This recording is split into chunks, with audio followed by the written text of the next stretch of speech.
शांति। ओम शांति। ओम शांति। ओम शांति। ओम शांति। ओम शांति। आज 24 जनवरी 2025 प्रातः मुरली बाप दादा मधुबन। कहाँ बैठे हैं? मधुबन में। बुद्धि से पहुंच जाइए बाप दादा के सम्मुख। आज बाबा ने मीठी मधुर मुरली में हमें समय की पहचान दी है। बाबा कहते ये समय बीतता जा रहा है। गीत भी आज लिया कि यह वक्त जा रहा है, क्योंकि समय कभी रुकता नहीं है किसी के लिए। हमें ही समय की स्पीड से अपनी स्पीड को तेज करना पड़ता है। तो बाबा ने कहा कि तुम्हें बाप के डायरेक्शन पर चलना है, और बाप का डायरेक्शन है देही अभिमानी बनो, है ना। स्वयं को आत्मा समझो, देही स्थिति में स्थित होकर के कार्य करो, तो फिर कभी भी मूंझना नहीं पड़ेगा, है ना। विवेक शक्ति आ जाती है उससे। तो बाबा ने कहा कि जब तुम बाप के डायरेक्शन पर चलते हो तो यदि कुछ ऊपर नीचे भी होता है तो उसका रिस्पॉन्सिबल बाप होता है। तो बाबा का विशेष डायरेक्शन यही है कि तुम चलते फिरते उठते बैठते मुझे याद करो। बाप आया है अच्छे गुणवान बच्चे बनाने। तो बाबा ने आज की मुरली में गुणवान बच्चों की विशेषताओं को बताया है। सुनते हैं आज के डायरेक्ट ईश्वरीय महावाक्य। ओम शांति। बाबा कहते मीठे बच्चे, सबकी आवाज आनी चाहिए। बाबा कहते मीठे बच्चे, तुम एक बाप के डायरेक्शन पर चलते चलो तो बाप तुम्हारा रिस्पॉन्सिबल है। तुम एक बाप के डायरेक्शन पर चलते चलो तो बाप तुम्हारा रिस्पॉन्सिबल है। बाप का डायरेक्शन है चलते फिरते मुझे याद करो। बाप का डायरेक्शन है चलते फिरते मुझे याद करो। आज की मुरली से प्रश्न है, जो अच्छे गुणवान बच्चे हैं उनकी मुख्य निशानियां क्या होंगी? जो अच्छे गुणवान बच्चे हैं उनकी मुख्य निशानियां क्या होंगी? क्या निशानियां होंगी? बाबा की श्रीमत पर चलेंगे और किसी को दुख नहीं देंगे। और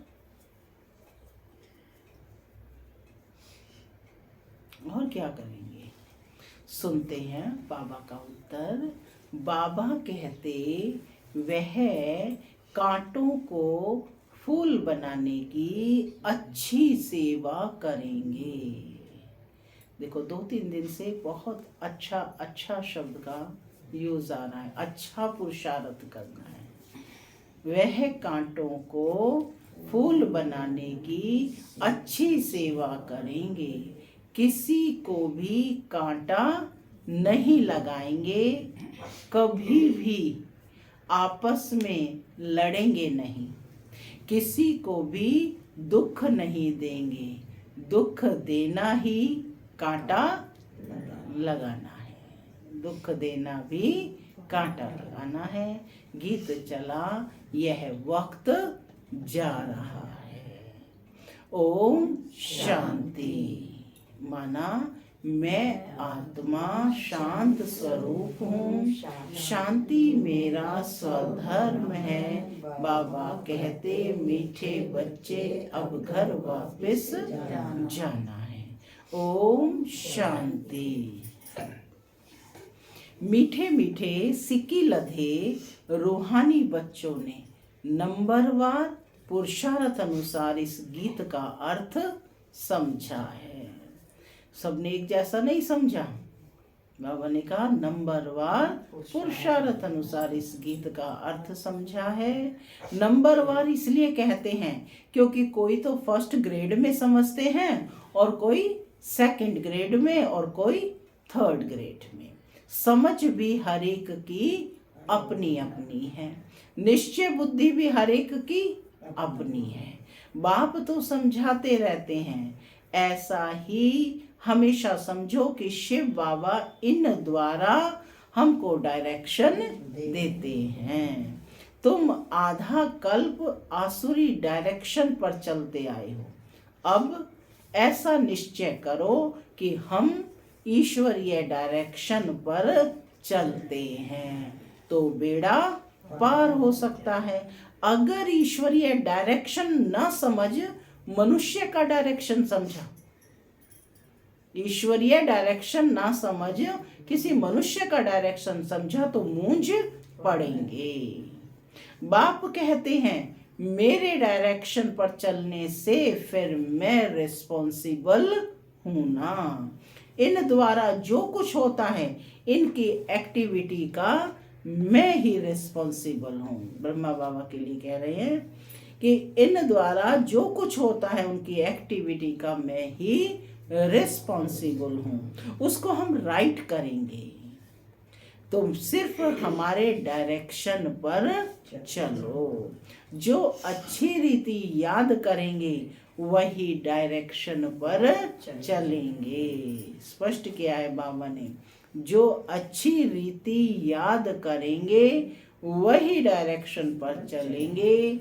कदम कदम ईश्वरीय डायरेक्शन समझ चलेंगे तो कभी घाटा नहीं होगा, निश्चय में ही विजय है।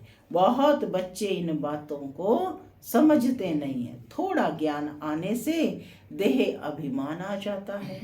योग बहुत ही कम है, ज्ञान तो है हिस्ट्री ज्योग्राफी को जानना, यह तो सहज है।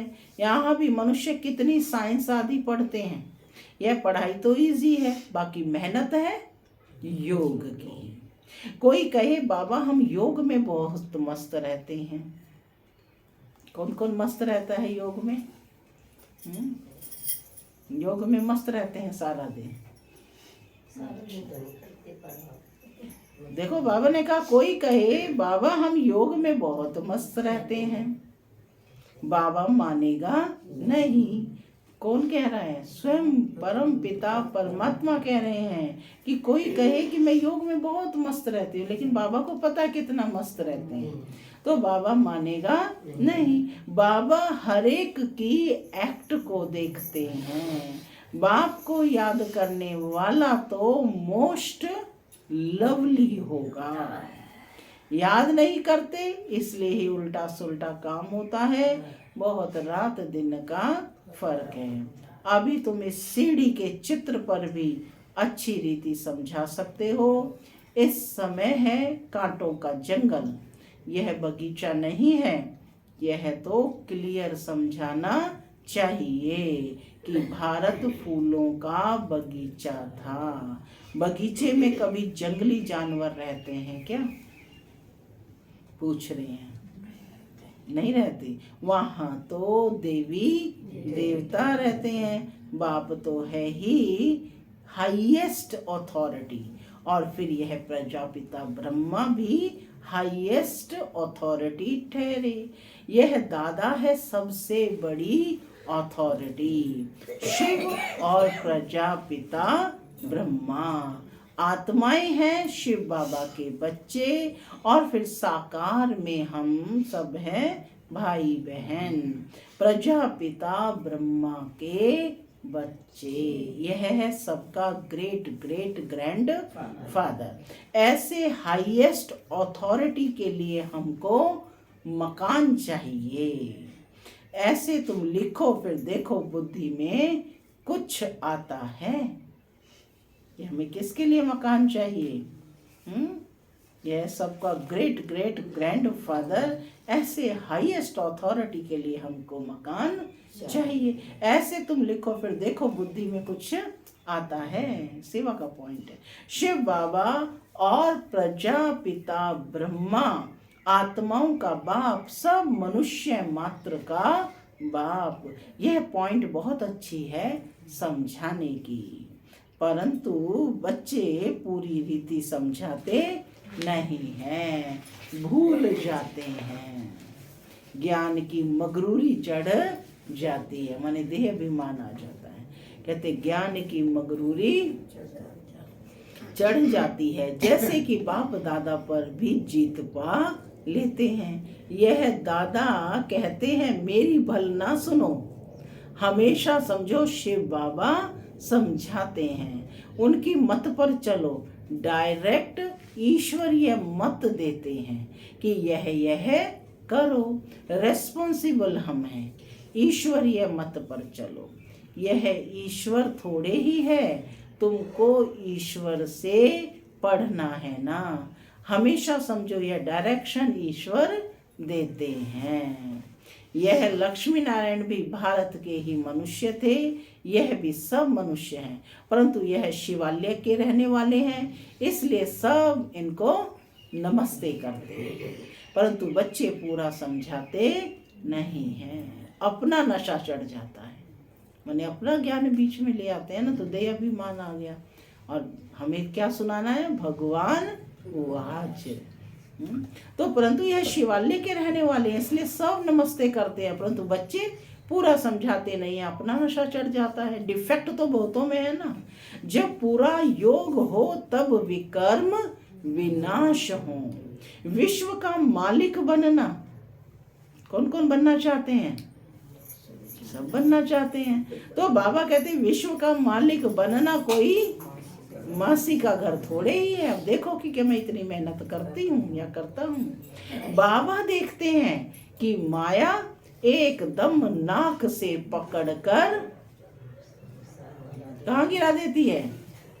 नाक से पकड़कर गटर में गिरा देती है, जो बिल्कुल गंदा उसमें गिरा देती है। बाप की याद में तो बड़ी खुशी में प्रफुल्लित रहना चाहिए। सामने एम ऑब्जेक्ट खड़ी है। क्या है एम ऑब्जेक्ट? हम ये लक्ष्मी नारायण बन रहे हैं। भूल जाने से खुशी का पारा नहीं चढ़ता है। कहते हैं हमको निष्ठा में बिठाओ, बाहर में हम याद नहीं कर सकते, माने एक ही स्थान पर बैठाओ। आरंभ में बहुत ऐसी प्रैक्टिस की जाती थी।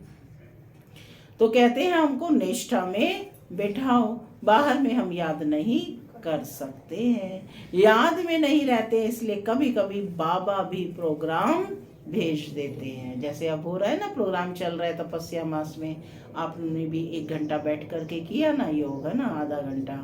तो इसी तरह से निष्ठा में बैठना माना एक ही स्थान पर बैठ करके योग करना। इसलिए कभी कभी बाबा भी प्रोग्राम भेज देते हैं, परंतु याद में बैठते थोड़े ही हैं। तो बैठे हुए भी बुद्धि कहाँ कहाँ जा रही है? बुद्धि इधर उधर भटकती रहती है। बाबा अपना मिसाल बताते हैं। नारायण का कितना पक्का भक्त था बाबा, नारायण का कितना पक्का भक्त था। जहां तहां साथ में नारायण का चित्र रहता था, फिर भी पूजा के समय बुद्धि इधर उधर भागती थी। इसमें भी ऐसा होता है। बाप कहते हैं चलते फिरते बाप को याद करो, परंतु कई कहते हैं बहन निष्ठा करावे, माने सामने बैठ करके हमें करावे। निष्ठा का तो कोई अर्थ ही नहीं है। बाबा हमेशा कहते हैं याद में रहो। कई बच्चे निष्ठा में बैठे बैठे ध्यान में चले जाते हैं, ना ज्ञान ना याद रहती, या तो फिर झुटके खाने लग पड़ते हैं। बहुतों को आदत पड़ गई है। यह है तो अल्पकाल की शांति हो गई, गोया बाकी सारा दिन अशांति रहती है। चलते फिरते बाप को याद नहीं करेंगे तो पापों का बोझा कैसे उतरेगा? आधा कल्प का बोझा है, इसमें ही बड़ी मेहनत है। अपने को आत्मा समझो और बाप को याद करो। भल बाबा को बहुत बच्चे लिख भेजते हैं, इतना समय याद में रहा, परंतु याद रहती नहीं है, चार्ट को समझते ही नहीं है। बाबा बेहद का बाप है, पतित पावन है, तो खुशी में रहना चाहिए। ऐसे नहीं हम तो शिव बाबा के हैं ना, ऐसे भी बहुत हैं, समझते हैं हम तो बाबा के हैं, लेकिन याद बिल्कुल करते नहीं। अगर याद करते होते तो फिर पहले नंबर में जाना चाहिए। किसको समझाने की भी बड़ी अच्छी बुद्धि चाहिए। हम तो भारत की महिमा करते हैं। नई दुनिया में आदि सनातन देवी देवताओं का राज्य था। अभी है पुरानी दुनिया, आयरन एज। वह सुखधाम और यह दुखधाम। भारत गोल्डन एज था तो इन देवताओं का राज्य था। कहते हैं हम कैसे समझें कि इनका राज्य था। ये बड़ी नॉलेज बड़ी वंडरफुल है। जिसकी तकदीर में जो है, जो जितना पुरुषार्थ करते हैं वह देखने में तो आता है। तुम एक्टिविटी से जानते हो, हैं तुम कलयुगी भी मनुष्य तो सतयुगी भी मनुष्य। फिर उन्हों के आगे माथा जाकर क्यों टेकते हैं? इन्हों को स्वर्ग का मालिक कहते हैं ना।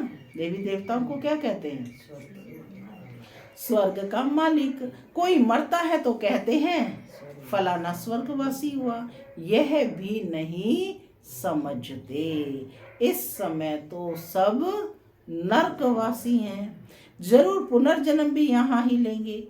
बाबा हरेक की चलन देखते रहते हैं। बाबा हरेक की चलन से देखते रहते हैं। सदैव हमें कौन देख रहा है? बाबा को कितना साधारण रीति से किस किस से बात करनी पड़ती है, संभालना पड़ता है। बाप कितना क्लियर कर समझाते हैं।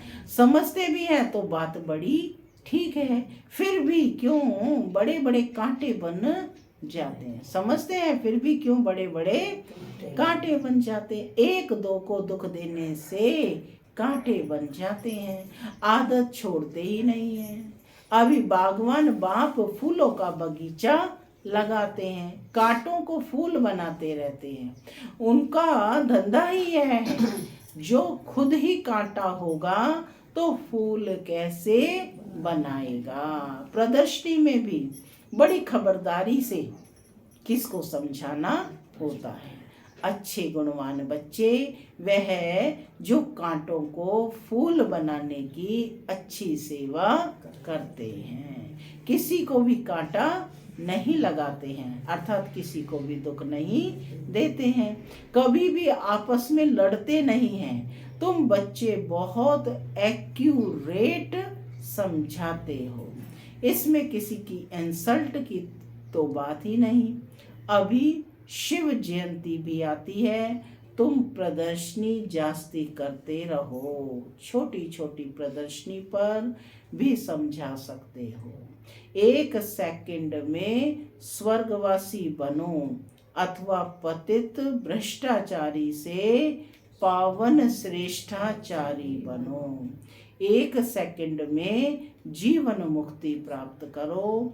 जीवन मुक्ति का भी अर्थ समझते नहीं है। तुम भी अभी समझते हो। बाप द्वारा सबको मुक्ति और जीवन मुक्ति मिलती है, परंतु ड्रामा को भी जानना है। सब धर्म स्वर्ग में नहीं आएंगे। वे फिर अपने अपने सेक्शन में चले जाएंगे, फिर अपने अपने समय पर आकर स्थापना करेंगे। झाड़ में कितना क्लियर है, एक सदगुरु के सिवाय सदगति दाता और कोई हो नहीं सकता। परंतु समझाने का भी अक्ल चाहिए। इसमें बुद्धि से काम लेना होता है। ड्रामा का कैसा वंडरफुल खेल है। तुम्हारे में भी बहुत थोड़े हैं जो इस नशे में रहते हैं। अच्छा, मीठे मीठे सिक्की लगे बच्चों प्रति माता पिता बाप दादा का याद प्यार और गुड मॉर्निंग। रूहानी बाप की रूहानी बच्चों को नमस्ते। हम रूहानी बच्चों की रूहानी माता पिता बाप दादा को याद प्यार गुड मॉर्निंग और नमस्ते नमस्ते। सदा रहो हंसते बनो फरिश्ते चलो परधाम के रास्ते। याद प्यार भी बड़ी फील कर करके देना है। मुरली बहुत छोटी है ना, अभी रात्रि क्लास है 18/3/68 की। है ना, बाबा के अव्यक्त होने से पहले की क्लास है ये, 18/3/68। तुमको वास्तव में शास्त्रों पर वाद विवाद करने की कोई दरकार नहीं है कि फलाने शास्त्र में ये कहा, उसमें ये कहा, बाबा ने कहा, उसमें तुम्हें वाद विवाद करने की कोई दरकार नहीं, कोई डिबेट नहीं करना है। मूल बात है ही याद की, और सृष्टि के आदि मध्य और अंत को समझना है, चक्रवर्ती राजा बनना है, इस चक्र को ही सिर्फ समझना है। इनका ही गायन है कि सेकंड में जीवन मुक्ति। तुम बच्चों को वंडर लगता होगा, आधा कल भक्ति चलती है, ज्ञान रिंचक भी नहीं है। ज्ञान है ही बाप के पास, बाप द्वारा ही जानना है। यह बाप कितना अनकॉमन है, इसलिए कांटों में कोई निकलते हैं। वह टीचर्स ऐसे थोड़े ही कहेंगे, यह तो कहते हैं मैं ही बाप टीचर गुरु हूँ, तो मनुष्य सुनकर वंडर खाएंगे। भारत को मदर कंट्री कहते हैं क्योंकि अम्बा का नाम बहुत बाला है। अम्बा के मेले भी बहुत लगते हैं। अम्बा मीठा अक्षर है। छोटे बच्चे भी माँ को प्यार करते हैं ना, क्योंकि माँ खिलाती पिलाती संभालती है। अब अम्बा का बाबा भी चाहिए ना।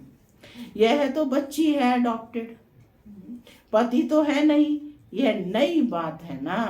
प्रजापिता ब्रह्मा तो जरूर एडॉप्ट करते होंगे।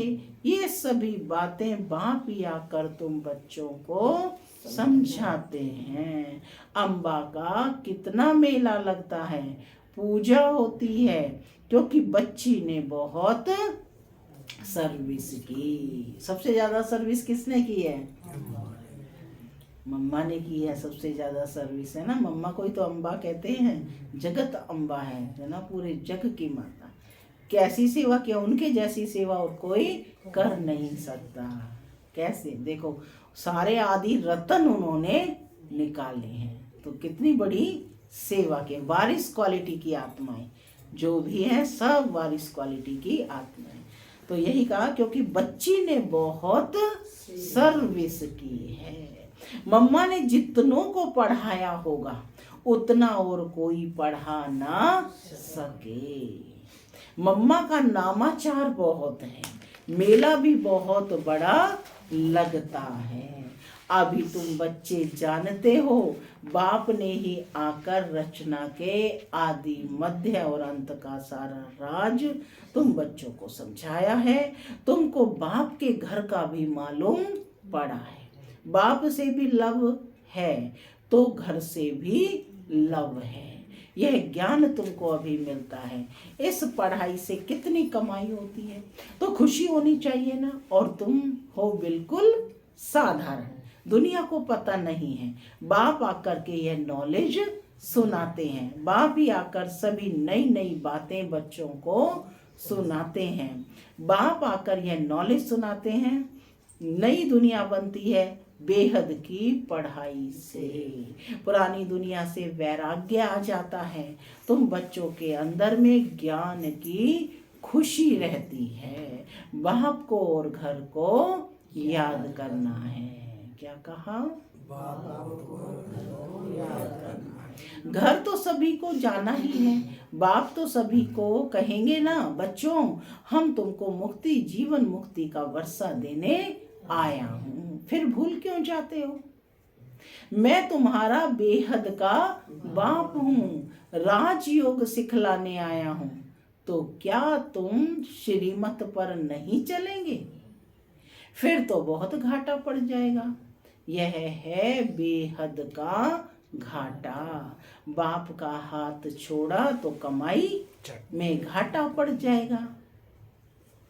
मुरली पूरी हुई। अच्छा, गुड नाइट। आज मॉर्निंग भी की और गुड नाइट भी। ओम शांति। धारणा के लिए मुख्य सार है। पहला, एक बाप की याद से मोस्ट लवली बनना है। चलते फिरते कर्म करते याद में रहने की प्रैक्टिस करनी है। बाप की याद और खुशी में प्रफुल्लित रहना है। दूसरा, कदम कदम ईश्वरीय डायरेक्शन पर चल हर कार्य करना है। अपनी मगरूरी देह अभिमान का नशा नहीं दिखाना है। कोई भी उल्टा सुल्टा काम नहीं करना है, मूंझना नहीं।